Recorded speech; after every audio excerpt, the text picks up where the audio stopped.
welcome everybody. So excited to be here, Amanda Guthrie, and really excited to share with you today more about the people side, the culture of how we can drive people towards those lean activities and change our culture to be a better leader. We have empowering teams through emotional intelligence, the leader's guide to self-awareness. So to start off, I want to ask you a question. I do want to get your input on the chat. You're describing a scenario. Your friend is describing a person to you that you're about to meet. They mention the person can be emotional. What does can be emotional mean to you? First thoughts that come to your mind when you hear that somebody can be emotional. Okay, so easily upset, can't stay composed, quick to react, easily irritated, sensitive. Absolutely. Anytime I do this training, we typically come across those answers that usually it's a negative connotation about somebody being emotional. And so the first thing that I want to talk about during our training is actually our perspective and our bias on the term emotions or emotional intelligence in general, and how that can play into thinking about the training and also, what you think about increasing your emotional intelligence. This is the limbic system of our brain. And every single thing that we go through, that we experience, all the stimuli that we have throughout the day, whatever, it goes through the amygdala first. This is where we have the immediate response reactions. It is very important. The amygdala is very important because if we are in a situation that is dangerous or dire, we have to make a decision very quickly and act very quickly, the amygdala allows us to do that. But it's also where it's an emotional response that we're having that is created by the amygdala. What happens is with time, with that stimulus, over time, that information travels to the front of our brain, the prefrontal cortex, and that's where we start having the reasoning or the logical thoughts, and then the logical reactions to things. But if we're reacting really quickly to a stimulus, normally it's based off of an emotional reaction. A lot of times, I think we all can agree that we've been in situations where after the fact we've had that 2020 hindsight. That's the, hey, we said something or did something based off of that initial reaction through the amygdala. But now that I've had time to think about it, I realize, I probably shouldn't have done that. I could have done it a different way because now it's had time to travel to that prefrontal cortex. That is just to give you a little bit better of an idea.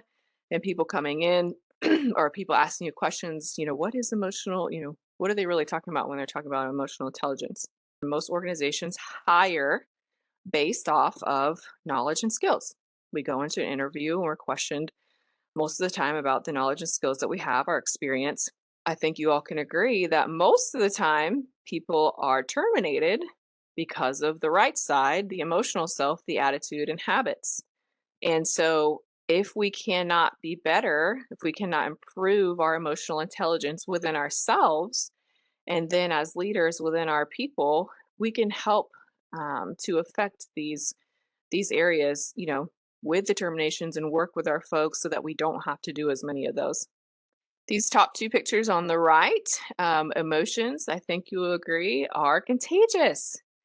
So if we can be better aware of our emotions and how it affects and regulate those, we have the ability to affect, the office, whether negative or positive. And then that there's a balance where a lot of places I come across, they're very results driven, which is important. Results are obviously important, but it's also about the process and how we get there. Because a lot of times, if our process isn't good, we can still get good results for a time, but then eventually it'll affect our results as well. And that emotional intelligence is a part of the process, how we treat our folks, what is our culture of our facilities. I wanted to give you a few scenarios of what does it look like with people that have low emotional intelligence. Let's say Sarah consistently interrupts her team members during brainstorming sessions, dismissing their ideas without considering their perspectives. She shows impatience and doesn't acknowledge their contributions. And then for another example, blaming others. During a project debrief, Emily blames her team members for the project's failures, refusing to take responsibility for her own role in the setbacks. She overlooks the importance of collective accountability. Again, this is about self awareness. So as we go farther down the line, it's looking at ourselves. And it may be difficult, but sometimes maybe we have done these things in the past too. And just allowing ourselves to be open to seeing that part of it and saying, hey, this is maybe an area that I need to improve in. And so, what is emotional intelligence? Just wanted to give a very basic definition and look at these four aspects of it. So, the ability to accurately assess your own and others' feelings and emotions, and then use that assessment to guide intentional thinking and actions. We are starting with, like I said, self awareness. And then, after we become self aware, obviously it's, hey, what do I need to do to be better? So, then self regulation or self management. And then we have to start with ourselves. So once we start with that foundation of looking at ourselves and helping ourselves to be better, then I can look outward and be more socially aware. Looking at each individual and seeing how they're responding to different situations. And then that relationship management, what I can do to be better at that. Having self awareness means you can accurately assess how you're currently feeling and why. So in the moment, I can pause and say, like, hey, how am I feeling? And assess why am I feeling that way. But then we can also reflect on past situations and how that made us feel and why. Because we're not going to be in the moment at every given second. Obviously, we are busy people, we have so much going on. And so it's important to have that reflecting time as well, to reflect back on situations, but then also work towards being more self aware in the moment. When you assess and reflect, you want to look at both the negative and the positive. We don't want to focus on just the negative. Okay, what needs to change? We want to take that, have that balance, and looking at, okay, what did I do well, and then can I improve on? When we start assessing our feelings and what's going on, um, there are some things that we may be doing with our emotions, and this is just a brief list of um, some ideas of what we could be doing. But sometimes we can refuse to acknowledge them. And this could be on purpose, like you're mad and you don't want to admit it because it's either not the right time or you just don't want to admit that you're mad at whatever it is. It could be that you are the type of person that you don't like to acknowledge when you get excited because you're afraid that something's going to happen and it's going to ruin that excitement, or being hopeful that you're going to be disappointed if you get too hopeful. Projecting them, this happens when sometimes when we suppress those emotions so much in ourselves, we start seeing it in other people all around us, even if it's not accurate. And so again, we can start asking ourselves these things, like, am I doing this? Let's say believing certain ones are unacceptable. Usually, this happens. This is based off of prior experience, maybe in your upbringing, but a lot of times it's the crying.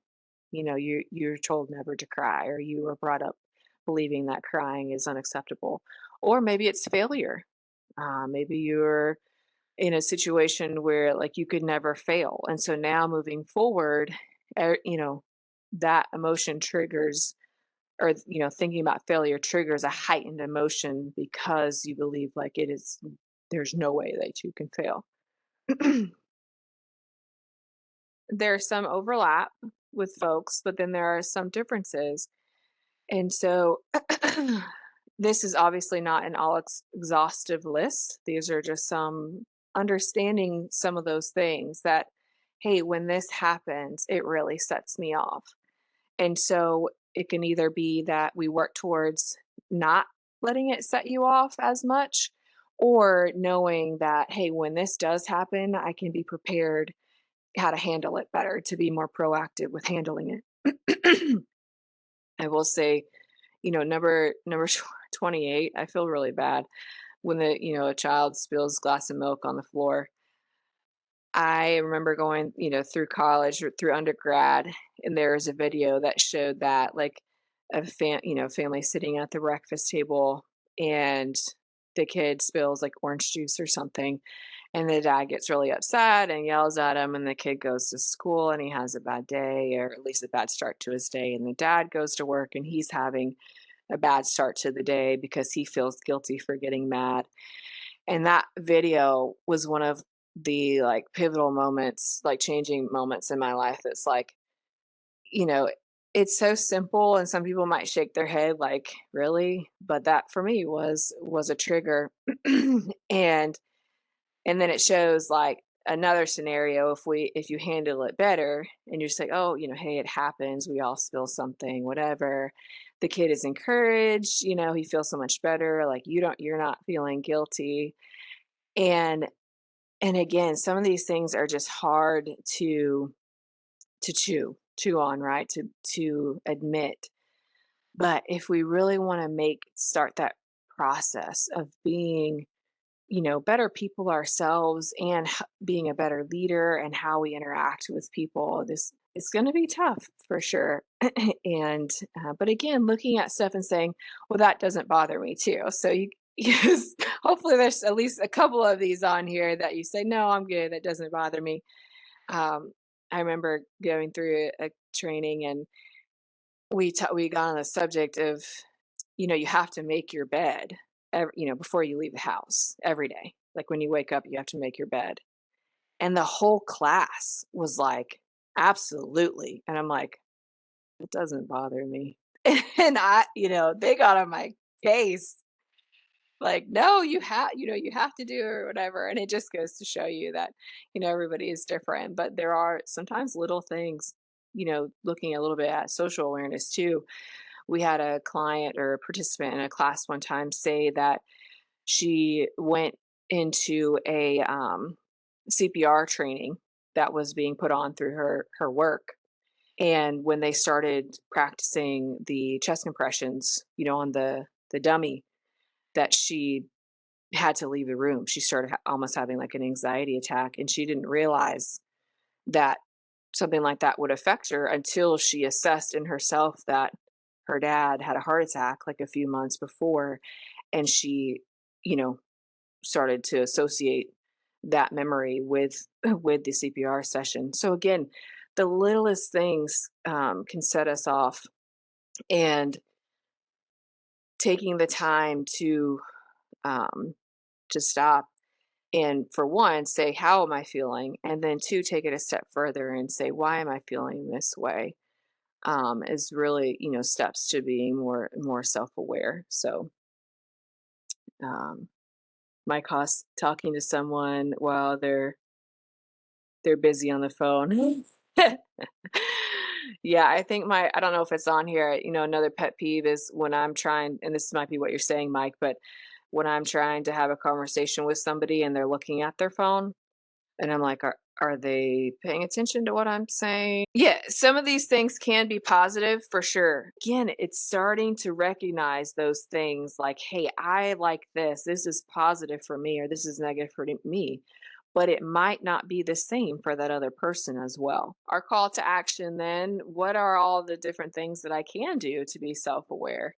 I want to make sure that you go away with, some real things that you can do to be more self aware. And so the first thing I have on here is identifying triggers, like we just talked about on the previous slide. Another thing that you can do is replay situations in your mind. So again, taking time to pause, could be while you're driving or in the shower, and just, no, I'm not saying replay situations over and over again, like some of us may do, but again, having that moment to reflect and try to see ourselves outside. Like try to picture it that you're watching like maybe a movie or something, you're seeing it happen, and to be less biased and say, "Oh, like I handled these things right. Maybe this thing I need to work on. This part, I really got triggered." And then assess that trigger and say, like, why was I, was I already mad at this person? Did it make me think about a previous situation that had nothing to do with this situation? And start analyzing those things. Recording feelings, thoughts, and reactions. So this would actually be writing it down. And the good thing about this is that we can go back and start seeing patterns. So it's not always going to be easy to determine why I'm feeling this way, or to determine, certain times that I am triggered or that I have a heightened response. But if we can take the time to record these things, then we can go back and look and find trends, and that will really help us to start um, assessing those things. What I've done is that, I'll start maybe with once or twice a day. But what I find is really successful is that it's like setting a timer on your phone, because this stuff usually takes pretty intentionality. And so it's not automatic for me. I don't think it's automatic for most people. Kudos to you if it is. And so I need to be reminded, Amanda, hey, be intentional about this or that.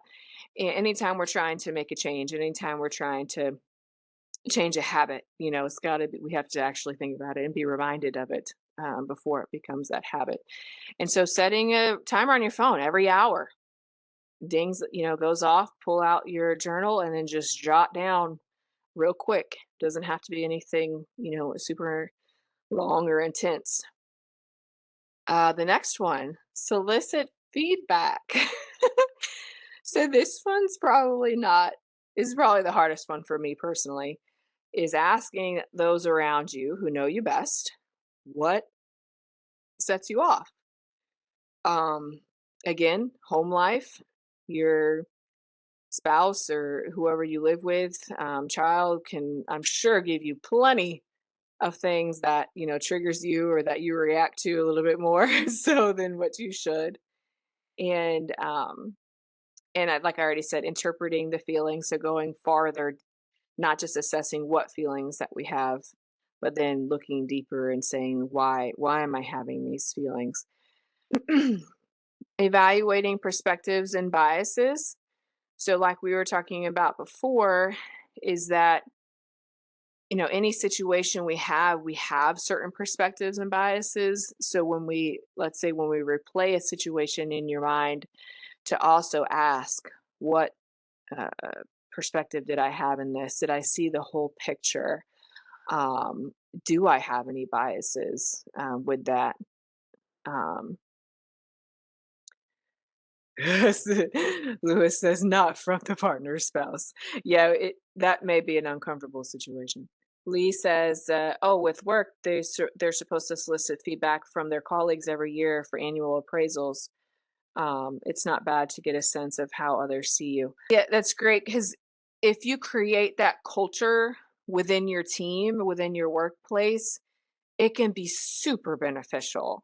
Um, Making sure that you set clear expectations on how that's done, and understanding that it's not to be done in a negative, like to not take it negatively, that we all want to do this. We all say we want to grow and improve. Well, and able, to be able to do that, we need to know what we don't do well or what we can improve on. So, um, oh, and Lee says you don't have to solicit feedback; they will contribute it without preamble. This is true too. For sure. And the last thing I have on here is to complete an assessment. I get the pleasure of going into organizations, typically in the state of Alabama or, surrounding states, and helping them with whether it's Lean or Six Sigma, or the emotional intelligence falls under organizational development. One of the things that we do, it's a DISC assessment. The DISC assesses specifically your communication style. I love learning more about myself and more about others, but that's just me. I'm the psychology person. So I'm sure there are assessments you can find online to do for free, but I would, maybe ask somebody that's done one that they really like or whatnot. But to focus on ones that look at your behavior, not your personality, because personality doesn't change, but you can change behaviors. And so something like the Myers-Briggs, although but something that focuses more on behavior, then we can start looking at those things and saying, how do my behaviors, my inherent behaviors affect other people, and what areas can I improve on? And DISC is one of them. If y'all have any other questions that you want me to answer, go ahead and throw those. Frank says, do not use the assessments as an excuse for bad behavior, but rather as an opportunity to learn. There are four, we say, competencies or components to emotional intelligence. This was the first one. Of course, I did a little bit of an intro before we dove into it, but the self-awareness is the first one. So then the second step or competency is self-regulation. So now that I'm more self-aware, now that I know what's going on, what do I do to improve that? I saw from Jane, how would you politely and professionally tell a coworker they have low emotional intelligence and that they need to improve? A coworker, I'm assuming it's not like somebody under you. It's just some like line level. It's not easy without anybody else around. Obviously, I think, behind closed doors and just say, hey, and have a specific example. Hey, in this situation, I noticed, you said this and they said that, or just be specific about it. And it seemed like maybe it negatively affects so and so, and then try to have a conversation with them. If it's a consistent problem and that, you're really thinking it's affecting the workplace and you've tried talking with them, I mean, I hate, to say to escalate it. And it is important on the wording that we use too when we talk to folks, whether it's a coworker or, a person under us, trying to focus on saying I as much as I can as opposed to you. So I observed this, to me it looked like this, as opposed to you did this, or you can say you said this because that's just factual. But when you're starting to do the interpretation of it, focus it more on your interpretation as opposed to, it's more threatening when you say you made them mad. It looked like to me that it made them mad. And that can make all the difference in the world because they may feel attacked either way, depending on the person. But if we can try to lessen that, soften it up the best we can. And I think Mike sums it up. He says high emotional intelligence creates higher psychological safety. Just something that dawned on me overall with emotional intelligence. I say emotional intelligence is you only have it very high if you're using it for good, right? But I think there are times when somebody may, if they were assessed on their emotional intelligence, that they could score really high, but manipulative people are probably high because they have understood how it works, but they use it to their advantage as opposed to being healthy.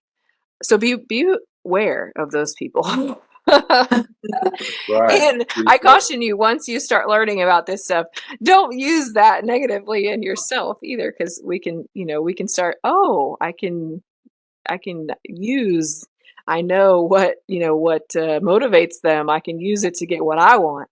So just be cautioned on that. The great All right, folks, this is the top of the hour. So you can spend your time a lot of ways. We appreciate you spending most of the last hour or so with us. Enjoy your day wherever you are. Bye now.